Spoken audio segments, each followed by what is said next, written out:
Alright, so what I'm going to talk about today is a Sisters of Battle themed lists, and there's some different options. By and large, Sisters of Battle can bring a pretty high diversity of shooting attacks to the table, and they're just not a great assault army. But they are a great Melta army. And there's some options to make them an assault army, and I think one of them's pretty cool. If you go all out, it's got some competitiveness. It will lose to things like Necron Air Forces. Just gonna pack up bags when that happens. But so maybe not a tournament list, but it could be a pretty fun, just for fun list, and it's certainly not something that will be expected if you're playing Sisters. And that's to play the all sort of Penitent Repentia Arco list, and that's an all close combat, and it's a themed list because it's really the individuals who are either repentant or being punished for some sort of crime against the ecclesiastical church.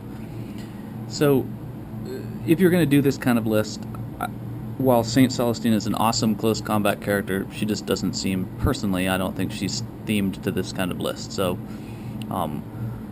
I wouldn't put her in there. You're certainly going to need an HQ, so you have to either take Uriah or a Canoness. And when I was making these lists, I took both. So Uriah can't be your warlord if you take a Canoness. But he's got some real benefits in this kind of list, so I would take him. And the list that I made is for 2,000 points, but not double force orged. As a matter of fact, it's hard to even make it much different if it were on a double force org.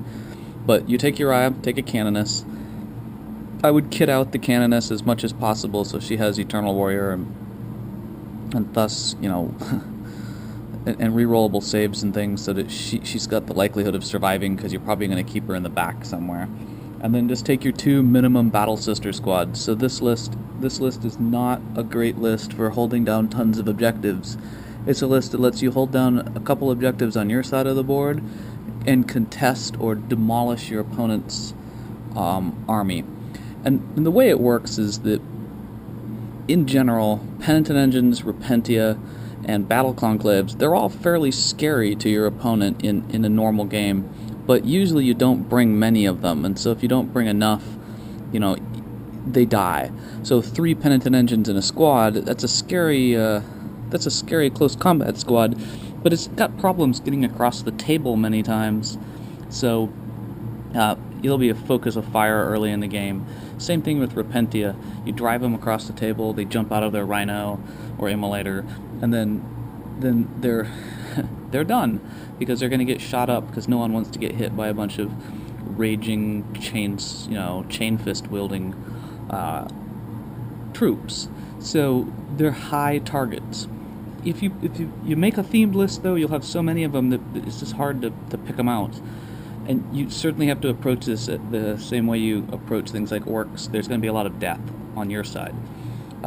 Hopefully you'll be able to get enough to the other side of the table that you'll be able to inflict mass casualties. So my plan would be to take 2 groups of Battle Sisters as your troops and put them in Immolators, because the Immolators have multi-meltas or heavy flamers, and thus can either mow down troops, which is probably not a problem, or with those multi-meltas take out juicy targets like Land Raiders.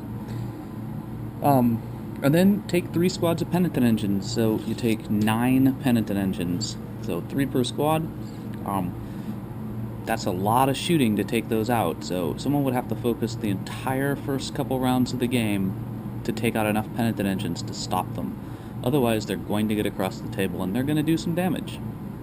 And they can lock up units of troops and things for the entire game. If the troops don't have crack grenades, they're probably unable to hurt the Penitent Engines, and the Penitent Engines just mow through, even Terminators, because they're AP2.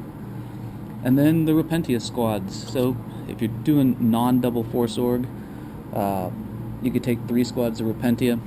I would say I took 6 Repentia, and then the Mistress, so it's a total of 7. Put them in a Rhino, and add a priest to each group. Now, they're already fearless, so you might ask, why do I add the priest? I add the priest because he's a zealot, and he gives them hatred, and hatred means they re-roll everything they roll when they charge, and he's got some war hymns that might help them make their saves, or do more damage. So, or he gives himself a power fist. So I would take the priest and give him power mauls so that they hit at strength 8 if they get the smash attack. Otherwise, they're concussive and they're knocking opponents down to the same initiative as the Repentia. And then, I mean, that's almost the entire Force Org point-wise, but you have a bunch of priests in Uriah, so you can take a Battle Conclave, or 4. But the way I built it is just 1 Battle Conclave, stick them in a Rhino, and for theme purposes, they're all Arcos, so 6 Arcos in a Rhino, and you might drop one of your priests or Uriah or something in with them, but I would say Uriah goes with your Repentia squad. One of your Repentia squads has Uriah, and the reason to do that is Uriah's banner gives them extra attacks, so they're even a more high priority target than the others, but your opponent may not know that. So in terms of how this army plays, it's a charge down the board and attack army. So pretty much everyone starts in Rhinos or Immolators, except for the Penitent engines, and then you just maximum boost down the field, hoping that your opponent blows up your vehicle so that you don't even have to get out. You can assault around your vehicle blows up because you didn't emergency disembark. So none of these can be pinned. They're fearless. They're never going to run when their vehicle blows up. They're never going to run if they take losses.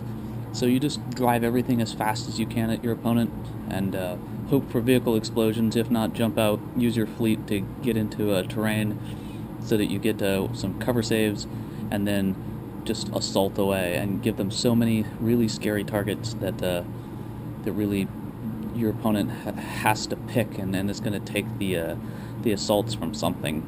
So it's a themed list. It's all the Repentant squads, Repentia, Penitent engines, and Arcos with some priests and a Canoness, and 2 groups of Battle Sisters. So it's very troop light. You're not going to be holding a lot of objectives, but you might be denying an awful lot. So Sisters of Battle now, they have Apocalypse formations, and some of them are actually pretty cool. I was reading through them, and you get things like Apocalyptic Blasts and Hellstorm templates and such. So you get the ability to do some pretty cool stuff if you've got the models to do it. I'll cover one of them right now. I'll talk about the Repentant host. In this one, it's lots of Repentia and Penitent engines, so you're going to have at least 3 plus Penitent engines and 3 Repentia squads, so you have to have a lot of girls and Penitent engines on the board. And if you do it, they get Rampage, which is pretty nice, which means they get bonus attacks if they're outnumbered, which seems quite likely because these girls and engines have very poor saves and weak armor, so it's likely that they're actually going to take losses while they're coming in, and they'll be outnumbered when they assault, and so they get a Rampage, which gives them bonus assaults. They get to re-roll their failed feel no pain rolls, which is great. If these girls get their feel no pain roll, they're at 3+, so it's a re-rollable 3+. That's pretty nice. That's actually that's actually better than Terminator armor, except if it's strength 6. And outside of combat, it's not going to matter. And then they get It Will Not Die, which doesn't apply to the Repentia because they have only 1 wound. But the Penitent engines have a chance of restoring wounds at the end of each round, at the end of your round to be specific. So they roll, and it's kind of like a feel no pain roll. They get the roll, it goes off, and they get their wound back, or whole point to be exact. So it makes them more survivable. So it's a cool Apocalypse formation. There's a couple other ones. I'll go through them at a later date.